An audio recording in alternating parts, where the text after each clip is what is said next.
What's going on, guys? So if you haven't heard, there's been some tech specs released today for the new Xbox Project Scorpio that's supposed to be coming out later this fall. And so in this video I'm just going to go through briefly go through some main points that I found from what I've read and what I think is going to be most important for the Scorpio. So I have a couple tabs open right here. I'm going to go ahead and put these links in the description. The one on the Xbox website is just pretty brief overview. It's got some nice images though. But I'm going to be going through this article a little bit and basically sharing what I think is most important from what I've read. So first of all, it's been mentioned that basically Microsoft's whole goal with Xbox Scorpio is to push out mainstream 4K 60 frames per second gaming. So that's kind of the future for now, what we're looking at. It looks like people are projecting the price to start out around $500. We'll see. $500 for the kind of specs they're pushing out sounds like a pretty good price. But we'll see. We'll probably get into that when E3 comes around this summer. And so first off, I'll just start by looking at this table right here.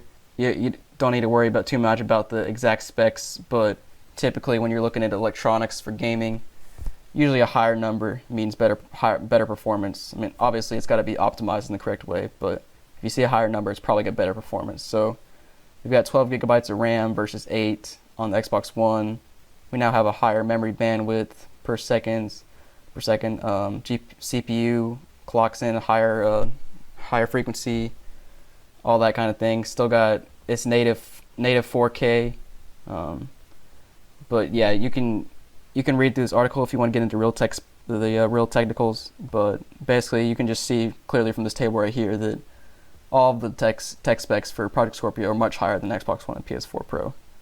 And so, first of all, I just want to say that from what I've read, all Xbox One games are going to be 100% backwards compatible with the Scorpio.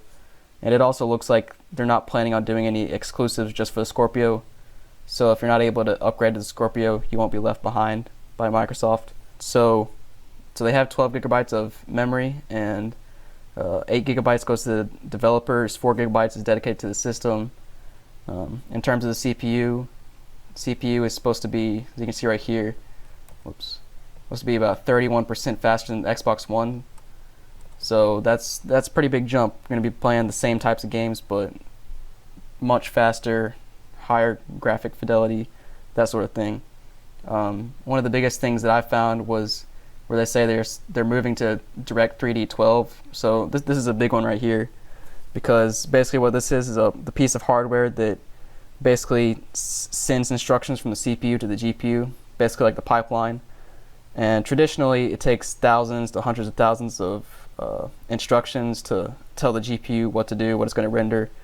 But they say in the Xbox Scorpio that can be done in 11 instructions. So that's a huge difference from thousands to 11.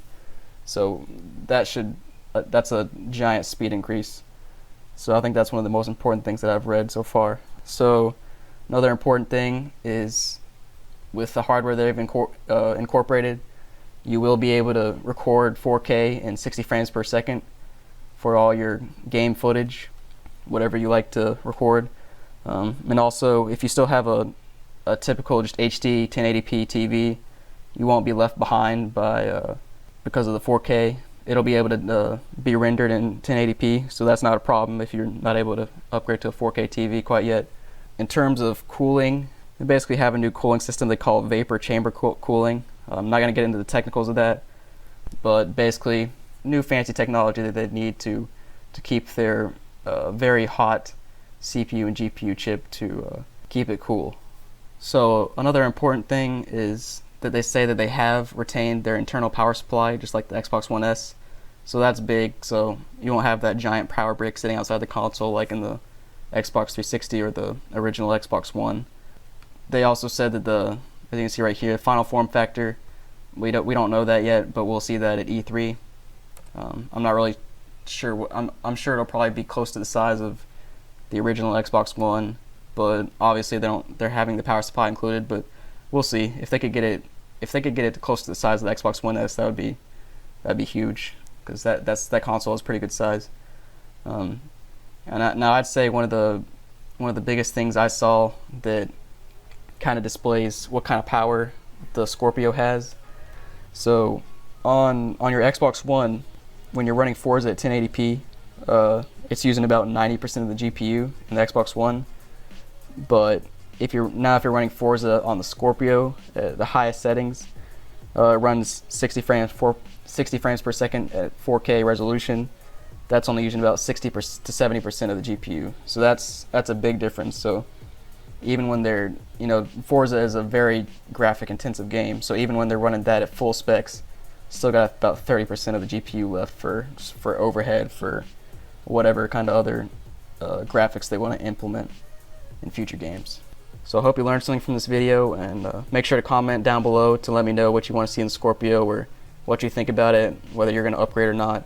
Definitely make sure to leave a like and subscribe if you like this video and want to see more content in the future, and hope you guys have a great day. Thanks for watching.